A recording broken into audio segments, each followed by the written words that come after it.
जी हाँ दोस्तों, नमस्कार। तो सबसे पहले मैं अपने सभी विद्वान साथियों को, विषय बहनों को, सभी प्रिय मित्रों को जितेंद्र क्लासेस की इस ऑनलाइन कक्षा की तरफ से और मैं अपनी तरफ से आप सभी लोगों को बहुत बहुत अतल दिल की गहराइयों से स्वागत करता हूँ, साधुवाद देता हूँ और अभिनंदन करता हूँ। दोस्तों, आज हम फिर आपके लिए अधिक मात्रा में संधि के कुछ शब्द लेकर आए हैं जिनको देखकर आप हैरान रह जाएंगे।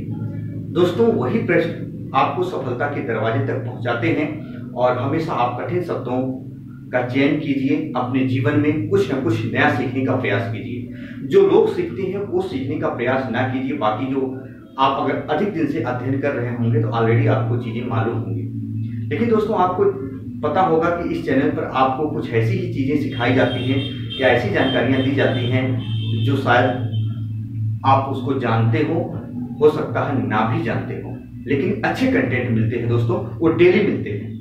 और जो चीजें आपको समझ में ना आए, प्लेलिस्ट में चीजें पड़ी है, कंसेप्ट वाइज बहुत बेसिक कंसेप्ट डेप्थ में चीजें पड़ी है, जाके नए पैटर्न पर आधारित वीडियो देख सकते हैं। आइए दोस्तों, हम संधि के कुछ शब्द लेकर आए हैं। जैसे मैंने कहा, आपसे कहा दोस्तों,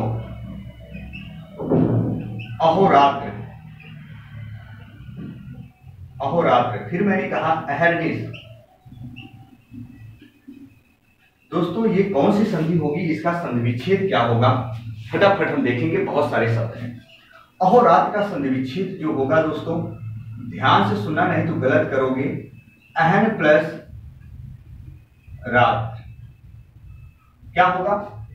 अहन प्लस रात्र, क्या? अहोरात्र का। ऐसे अहर्निश आता है स्टूडेंट, इसका संधि विच्छेद होगा अहा प्लस निश। अहा प्लस क्या होगा स्टूडेंट? निश होगा। ये दोनों के दोनों व्यंजन संधि है। चाहे अहर्निश आए, चाहे अहरपति आए, चाहे दशाण आए, सारे नियम मैंने बताया है दोस्तों, प्लेलिस्ट में वीडियो पड़ी है।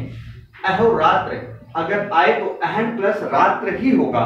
अगर कहीं भी गलती से रात्रि लिखा हो तो स्टूडेंट रात्रि नहीं लिखा जाता। निश है तो निशा नहीं लिखा जाता, क्योंकि निशा का मतलब ही रात्रि होती है। निशा का मतलब भी रात्रि होती है, लेकिन निश लिखा जाता है। जैसे सु प्लस अच्छ स्वच्छ होता है तो संधि विच्छेद में अच्छ लिखा जाता है, लेकिन होता क्या है? अच्छा है। तो ये वाला पार्ट आपका क्या होगा? सही होगा। बातों को ध्यान से समझना। तो अहर्निश का अहर प्लस निश होगा फर्स्ट प्योरिटी। अगर ये ऑप्शन में नहीं होता है तो अहन प्लस निश कर सकते हो, इसका भी याद रखना। अहन प्लस क्या कर सकते हो?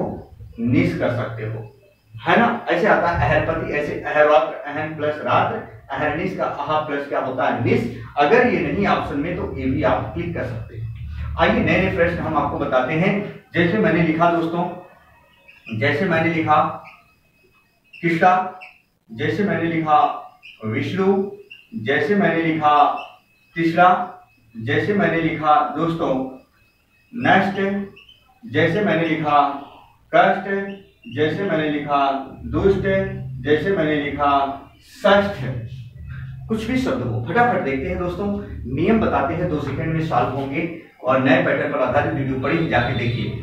याद रखना दोस्तों, जैसे मूर्धन्य वर्ग जो होते हैं, टा ठा डा ढा और क्या रा, टा ठा डा ढा रा, और मूर्धन्य का विलोम होता है। मूर्धन्य को दंत में चेंज करना हो तो ता था दा धा ना। तो ये जानते हो स्टूडेंट, आप सभी लोग जानते होंगे, ये उच्चारण स्थान मूर्धा है और ये क्या है दोस्तों? दंत है। मूर्धन्य को दंत में, दंत को मूर्धन्य में चेंज करना हो तो ड़ की जगह पर ना की जगह पर डा, ढा की जगह पर धा की जगह पर डा की जगह पर दा की जगह पर ये। जहां होगी आवश्यकता एक दूसरे में हम इंटरचेंज कर सकते हैं। तो दोस्तों, कुछ नहीं करना है। नियम क्या कहता है जरा ध्यान से सुनिएगा। अगर बहुत विस्तार से पढ़ना हो तो प्लेलिस्ट में जरूर जाइएगा। देखो, जहां किसी शब्द में रा के ठीक पूर्व आधा मूर्धन्य सकार हो, रा के ठीक पूर्व आधा मूर्धन्य सकार हो, रा के ठीक पूर्व मूर्धन्य सकार आधा हो, ऐसे भी कह सकते हो दोस्तों।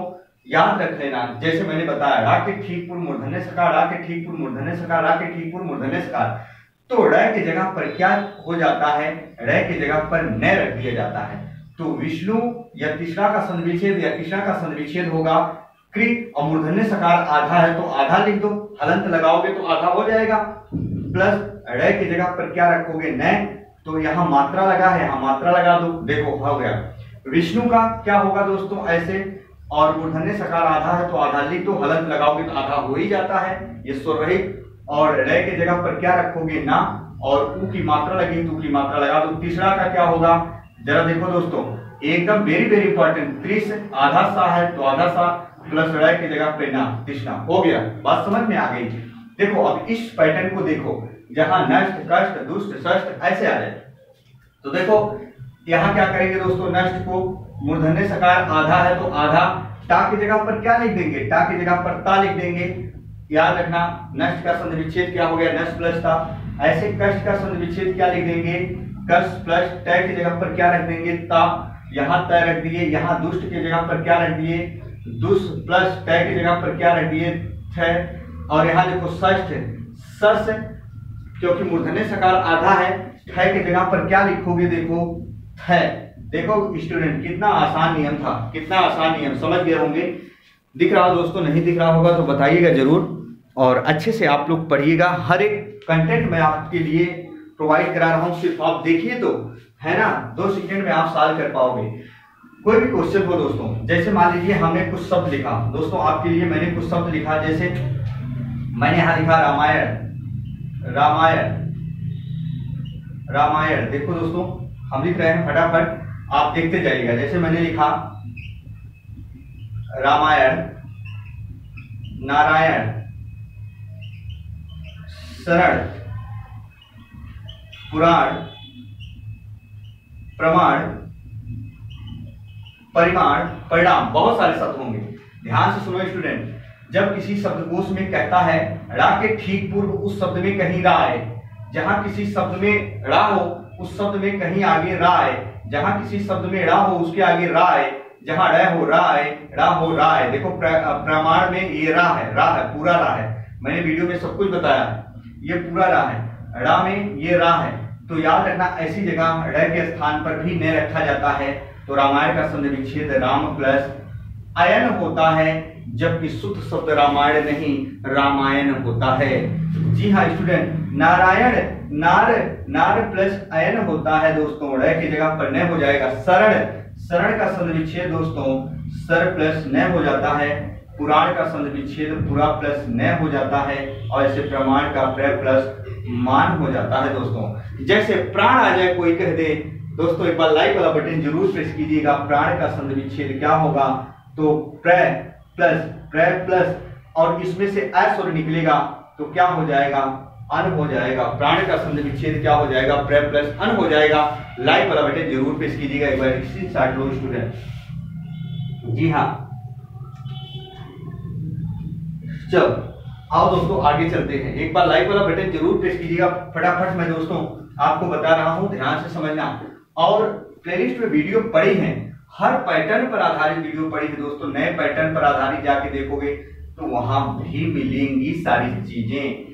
चलो आओ, एक मैं क्वेश्चन दे रहा हूं आपको, जैसे दिया कारावास, कारावास कौन सी संधि होगी, जैसे मैंने दिया श्रवण, श्रवण का संधि विच्छेद क्या होगा स्टूडेंट, एक बार करिए फटाफट। जी हाँ, जितने भी स्टूडेंट देख पा रहे होंगे, चाहे हमारे विद्वान साथी हो चाहे ऋषि बहने, एक बार लाइक वाला बटन जरूर प्रेस कीजिएगा दोस्तों, क्योंकि आप बेसिक कंसेप्ट तो जानते हो, बेसिक पढ़ने के लिए आप प्लेलिस्ट में जा सकते हो। आओ, कारावास का संधि विच्छेद क्या होता है स्टूडेंट, कारा प्लस क्या होता है दोस्तों, जरा देखो, वास भी कर सकते हो, कारा प्लस वास, कारा प्लस क्या कर दिया, वास। कितने लोग आवाज करेंगे, गलत कर दोगे। कारा का मतलब क्या होता है दोस्तों, कठोर। वास का मतलब रहने का स्थान या रहने के लिए स्थान या घर। दोस्तों एक ऐसा स्थान जो रहने के लिए बनाया जाता है, पर हमें मजबूर किया जाता है रहने के लिए, जो ताउम्र हमें वहीं रहना पड़ता है। वो भी है स्थान ही रहने के लिए, जो हमें एक मजबूरन बाध्य कर दिया जाता है, जहां से एक आस और उम्मीद वापस आने की नहीं होती है, उसी को कारावास कहा जाता है। कारा का मतलब कठोर, वास का मतलब रहने के लिए स्थान दोस्तों। हम घर में रहते हैं लेकिन वहां नहीं उठते, वो भी एक स्थान है घर जैसा, लेकिन वहां मुझे ताउम्र रहना पड़ता है, एक आस और उम्मीद नहीं होती वापस आने की। दोस्तों श्रवण का संधि विच्छेद क्या होगा? देखो श्रवण का संधि विच्छेद, अब श्रवण कौन सी संधि है, कैसे पहचानोगे? फटाफट बताओ दोस्तों अगर आप जानते हो। श्रवण कौन सी संधि है? तो श्रवण है दोस्तों, याद रखना, अयादि संधि। क्या है? देखो अयादि संधि है। कैसे आप समझोगे, हम आपको ट्रिक बता रहे हैं, ये भी देखो। श्र में कौन सा स्वर मिलेगा? आ, उसके बाद जो वर्ड होता है वही लिख दो। क्या मिला? औ। आय आय अव आओ क्या होता है? अयादि संधि होता है, और रे की जगह पर नय कर दो दोस्तों, तो श्रवण का संधि विच्छेद होता है श्रो प्लस अन होता है। स्टूडेंट श्रवण का संधि विच्छेद क्या होता है? श्रो प्लस अन होता है। मैंने एक एक चीज बहुत अच्छे से बताया है, प्लेलिस्ट में जरूर जाइएगा जो स्टूडेंट नहीं समझ पा रहे होंगे। इसका मैंने तरीका भी बताया है, कैसे ही देखते बताओगे ये संधि कौन सी है, कैसे देखते ही बताओगे कि ये संधि ये है, और फार्मूला भी यहीं से निकाल लोगे। जैसे मैं एक बार बता दे रहा हूं, जैसे मैंने लिखा पवन, जैसे मैंने लिखा नायक, जैसे मैंने लिखा दोस्तों भवन, कुछ भी लिख दिया। देखो हमने बताया था कोई भी अयादि संधि का उदाहरण हो, फार्मूला तुरंत पकड़ में आएगा। कैसे समझोगे कि ये अयादि संधि है? पा में कौन सा स्वर मिलेगा? आ, उसके जस्ट जो वर्ण हो बाद वही रख दो। जैसे ना में कौन सा स्वर मिलेगा? दीर्घा, उसके बाद जो वर्ण हो वही लिख दो। भा में आ मिलेगा और उसके बाद जो हो वही लिख दो। तो आय आय अव आओ ये सब कहाँ होते हैं? अयादि संधि में होते हैं, तो वहीं से पकड़ लो स्टूडेंट, ये क्या है? अयादि संधि है। हम बताते हैं, जैसे आता है भाव, लो अब भा में कौन सा स्वर मिला? दीर्घा, और यही कौन सा वर्ण यहाँ मिला? तुरंत वा। मात्रा से कोई लेना देना नहीं स्टूडेंट, तुरंत वही वर्ण पकड़ो, आ जाएगा कौन सी संधि होगी? अयादि संधि होगी। इसके साथ साथ हम कह सकते हैं प्रिय स्टूडेंट, कोई भी चीजें हो, आपको संधि विच्छेद करने का तरीका भी मैंने बताया बहुत अच्छे से। तो स्टूडेंट एक बार लाइक वाला बटन जरूर प्रेस कीजिएगा। यदि चैनल पर नए होंगे तो चैनल को सब्सक्राइब कर लीजिएगा, बेल आइकन को प्रेस कीजिएगा, ताकि कोई भी नया नोटिफिकेशन आता है इस चैनल पर आपको नई सारी जानकारियां दी जाती हैं, नए कंटेंट प्रोवाइड कराए जाते हैं। निःशुल्क सेवाएं हैं जो शुल्क देने के बाद भी अच्छे से आपके क्लियर नहीं होते। बस प्रिय साथियों, यहीं तक आपका भाई आपका दोस्त अपनी बाणी को विराम देता है। फिर मिलेंगे नेक्स्ट दिन, तब तक के लिए मित्रों जय हिंद जय भारत।